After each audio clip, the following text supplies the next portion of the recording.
for the olive boys down in the house of corrections as they try for love and any form of ascension. Am I on the right train, headed in the wrong direction?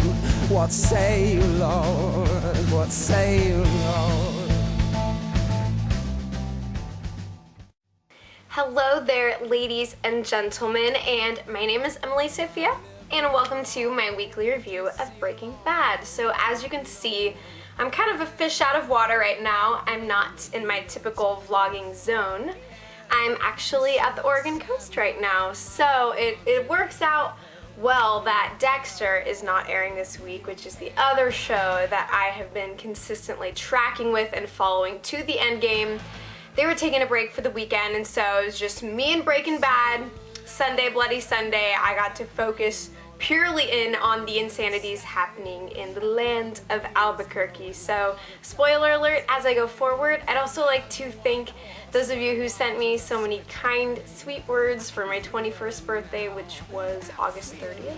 It's been so long now. I'm so far into this year. But truly, I love you guys, and year to year, you have made this experience of my channel an amazing journey. So without further ado, let's get into the shenanigans that occurred tonight. So yet another soul-shattering episode as we move forward here. I liked the action and the pacing this week. I mean, we all know that this show just builds upon itself so brilliantly, and we got to touch base with basically all the main players that are in the game right now.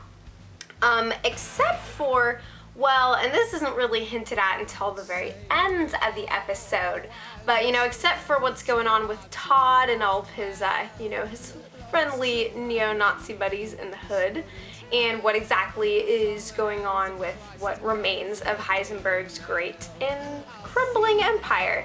You know, that's something that still continues to be a point of fascination for me, but I love that the show has evolved to the point that what it's really about, you know, in its deepest, you know, most intense element is the consequences. The consequences of everything that Walter has done, you know, from wherever it began, from wherever anybody began, where we are in the here and now. And it's not just about the meth, it's so much about the characters, and that is what makes things so thrilling and volatile and different. And I just think it's a perfectly fitting way to carry us into the end, kind of like how, you know, the Dexter as a series. I'm always coming back to this show. I mean, most of you guys are okay with that, I think. But you know how it's not just about Dexter being the serial killer who kills serial killers, it's all about the consequences. And that's kind of what these shows that focus on the anti-hero type really boil down to. And it gets intense and gritty and epic as ever. So let's look, you know, do some brief character profiles here.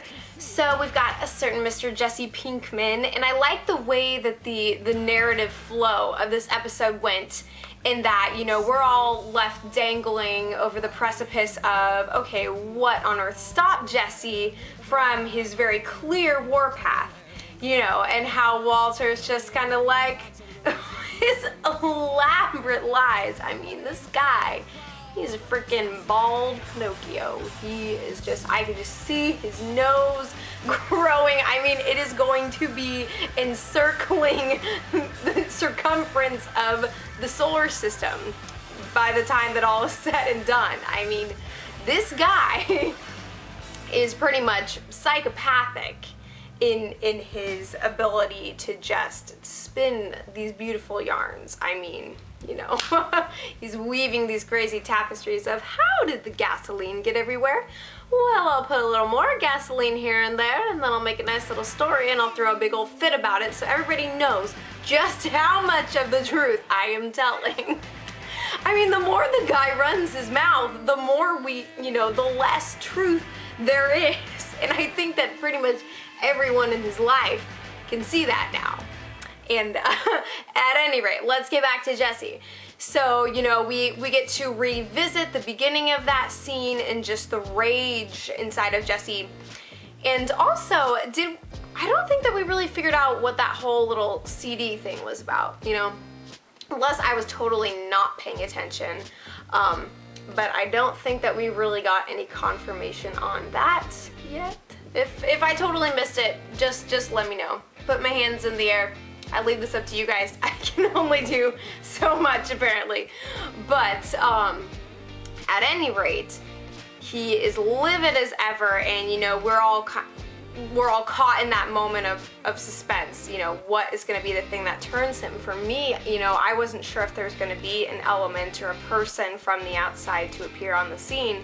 I thought that maybe as, like, if he worked his way down the hallway or something and he like saw the room of Walter's little daughter, and how that would kind of, you know, kindle in him the feelings that he has had for Brock, which is driving him to do this and to think like, dang, you know, I don't want to ruin this child's life, you know, indirectly trying to get back to their father. I mean, my mind makes these connections. I don't know if anybody else supposed that. But then of course we see Hank on the scene, and of course, you know, their dynamic was quite electric in this episode. It's very interesting to see them kind of vying together, and the things that Jesse knows about Walt, and the things and the baggage that he brings to the table, and the way that he's trying to contend with the expectations of Hank and Gomez, and how he's, you know, they're trying to get him to play it their way.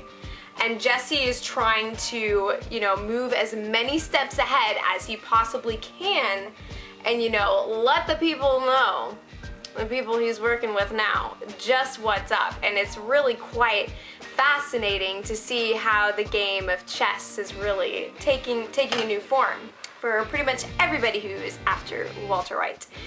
And yeah, extremely intense. I enjoyed all of his scenes, and poor friggin' Jesse. I mean, it is just ridiculous. We've got we have a scene with Skyler and how we see the darkness into which she has plunged.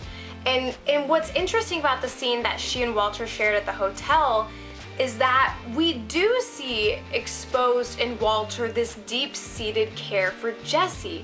And what does it stem from exactly? Could it come from any really altruistic, bromantic kind of place? I mean, what exactly is it that has kept Walter, you know, trying to keep Jesse so desperately, trying to just tuck him in his pocket, you know, just shine him up like this little apple and just, you know, keep him right there for whatever rainy day, whenever the munchies hit. I mean, it's just like, what is going on here? Exactly. And that's a point of fascination for me about Walter White, is the fact that he continues to, we see him creating these crazy, elaborate, ridiculous lies, and just the place of callousness, you know, from which that comes, his ability to just move in and out of the truth like he's swerving through traffic. And then when it comes to Jesse, you know, is it all about protecting himself, or is there really some part of him that just wants Jesse to be okay and for them to be okay? I mean, it's like, how simple or complicated is it? And I think it's going to be interesting, you know, being that Walter seems to have in mind a little plan with Todd and the Nazi buddies regarding Jesse. So I don't think that the bromance is necessarily going to be taking any positive turns, but you know, it's like, what has been motivating Walter exactly? Is it all, you know, why does he play Jesse as he does and yet continue to walk this line? I mean, there's so much that can be said about that, and just incredibly fascinating. And then of course Skyler is testing that and saying like, okay, he's a threat, so why don't you go do what you do, Mr. Dangerface, and say no more about it? You know, why is this such a point of contention for you? Why are we hosting up in this hotel? Like, why isn't this already dealt with? And I think for her, that comes from a place of extreme bitterness, and she's just throwing it in his face and just showing him exactly the damage that he has caused, you know, I think that she is kind of indirectly attributing her response to the situation to, you know, what Walter has done to her, to the people around him, to make them compromise to the point that, hey, we've already done this. I mean, it's just kind of part of the slippery slope. What gives? What do you want, Walt? You know, you're hanging on to this crush, and the relationship is not exactly working out. Okay? Yeah, so that was a really, really fascinating scene, and oh, Skyler, a woman full of ambiguities and complexities and anger and rage and, you know, all that stuff that's in all of us women as it is.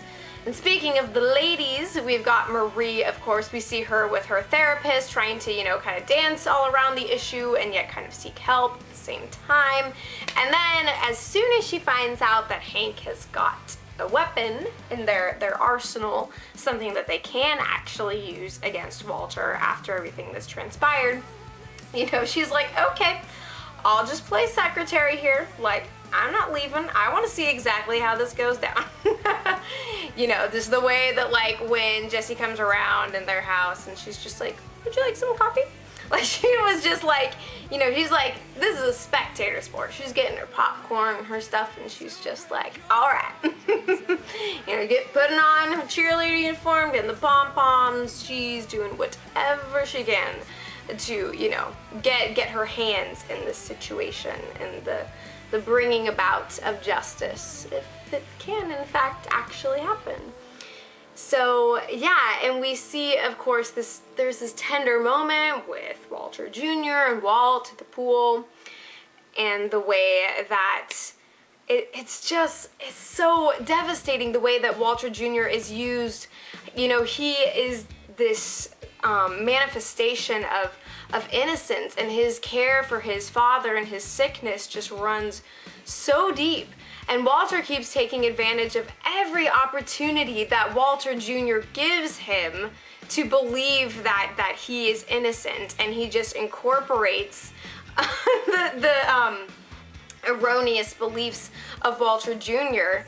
I mean, justifiably erroneous. It's like, we can totally see how he comes to those, but he uses them to kind of situate himself as the innocence and just absorbs everything he says. And he's like, oh yeah, well, it's okay, like, don't worry about me, son, and just attaboy. Like, it just drives me nuts. It drives me nuts, and it makes me terrified for if and when, you know, Walter Jr. is going to see everything come crashing down, and whatever that moment is gonna look like, it is going to be colorful, to say the least. And speaking of colorful, we see Saul Goodman and the boys, and they're, you know, trying to collaborate over what's to be done about the Jesse Pinkman problem. And I love Walter's comment about the colorful metaphors that Saul Goodman is always got on hand. I mean, this guy, like, he's got every kind of euphemism up his sleeve. And, you know, the whole Belize and Old Yeller, and it's just fantastic. And even when he is at his lowest and he is beaten down, he continues to just exude that humorous sense that we all know and love, and, you know, keeping that an unnecessary element of things in the midst of so much darkness. And yeah, so we just see everything is really in motion. You know, Hank is trying to milk this situation for what it's worth, while Jesse knows exactly where things come from. And the big, you know, the question is, what's Jesse cooking up here besides meth back in the day? I mean, you know, he's pretty good at cookery when it comes down to it. So you pit chef against chef, and what's gonna be made here, guys? You know, his confidence at the very end is kind of, you know, it makes us uneasy for those of us who are, you know, in that little place in the back of our heads still rooting for Walter, but at the same time it's like, oh hell yeah, game on. You know, at last we see these two coming head to head. And I knew a lot of people who thought that Jesse was gonna get offed by this episode, and I didn't sense that was coming, honestly, you know, I love the way that that final scene was done, the way that it was situated at the plaza, and just the way the whole thing was orchestrated, and the spacing, and the way that we're kind of invited into Jesse's head, and we get to kind of experience the same anxiety that he's experiencing. I mean, it kind of makes me think of like a young, like, a telepath, is that how you say it? You know, who's like just finding his powers, and suddenly everything around him, like he's super crazy sensitive to it, and like every person rushing by, like he can feel every bead of sweat on their brow and every thought that's rushing through their heads. Like it was that, the cinematography really conveyed that sense of anxiety, and just like he is looking for every possible detail in the scene, because he knows how Walter works and he knows that when it comes to this guy, you never know what's going to be around the corner, so you better keep, you know, what's in the periphery in front of you. And so it's all about him trying to condense this entire scene into, you know, one direct frame that he can look at and be like, okay, am I good? And, you know, as it turns out, this guy who seems very ominous to Jesse, and what sets him off and prevents him from actually going to talk to him, this guy is totally benign. He's just a part of the scenery, but it sparks something in Jesse's head, something that is supposedly going to be even grander than what, you know, this little corner of DEA has whipped up. And so it's exciting and disconcerting all at once, you know, because we want this to go on forever, or maybe we don't, or maybe we just want them to all go back and, you know, whip up a good old batch of Baby Blue and just call it a day. Just be like, hey, you know, maybe if Hank just got the chance to try, you know, a little piece of his dear friend's workmanship, then everybody, well, I guess they wouldn't really relax. It's not really the effect that meth has, from what I understand, but they could all just party together, you know, just kick it and call it good.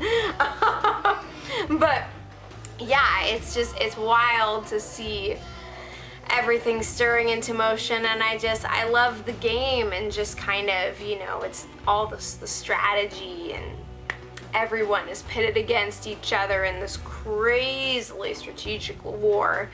And I love that, because it invites so many surprises along the way, and to just see everyone's different schemes unfolding. And, you know, we're still operating with this sense of foreshadowing about where Walter is ultimately going to end up, and it's like, how do we get from point A to point B? And that's what really carries the show and keeps us going and keeps the energy so alive. And I love every piece. It's awesome. I love that Jesse continues to have his Hello Kitty phone. I don't know if that's like a case or if it's the actual phone, but you know, I think he digs it. I mean, how bad can your life be when you got a Hello Kitty phone case? I used to have like a Hello Kitty shrine in my bedroom as a child. Like, it was on my dresser. I had all the dolls and everything. I mean, it was like a freaking shrine. And my Lisa Frank stuff too. If any of you guys watching know anything about Lisa Frank, I mean, that was my nirvana, okay? And I have been in purgatory ever since. I need to get back to that place of Lisa Frank and stickers and frickin' all that jazz. Thank you guys so much for watching my review. So what do you guys think is in store? If you got to see the trailer for next week, I haven't really been watching those, so I mean, keep me posted on the little snippets that they give us. But yeah, I've just been kind of sitting back and letting, you know, week by week just kind of take me on, and such powerful performances. And I love the way that Walter White has evolved. You know, you love and you loathe it, but it's just so uncanny the way that he has just justified every piece to himself. And like, you know, the discussion that he has with Walter Jr. He's like, you think I'm just gonna let a little bit of cancer take me out? Hell no, I'm sticking around. It's like, what power do you have over that? You know, all of a sudden he is the master of his destiny. And that includes, you know, everything going on in his body and in, you know, society, everything that he touches. You know, it's like Midas. Everything he touches turns to gold, and it's all a part of his crazy design, and it's just each episode plays into that, and it's just crazy. Any other favorite moments you guys had, or anything that really blew up in your face? I mean, this was kind of like another sort of slow burning episode, but very necessary step forward in the way that things are progressing, and I'm excited. What can I say? This is amazing stuff, and I'm gonna be sorry to see it go. So thank you guys so much.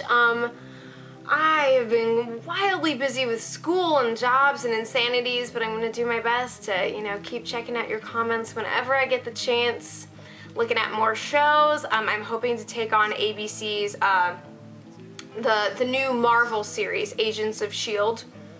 That is what I'm looking at next, as well as the new season of Walking Dead, finishing Dexter. Nothing is fair. Nothing is spreading itself out for me, so I'm gonna do my best to take it all in and deliver it to you guys. But it is fantastic. So leave all your depthy, crazy thoughts and comments below. We'll hash it out as best we can. And take care. Have a wonderful Labor Day weekend for those of you guys who celebrate.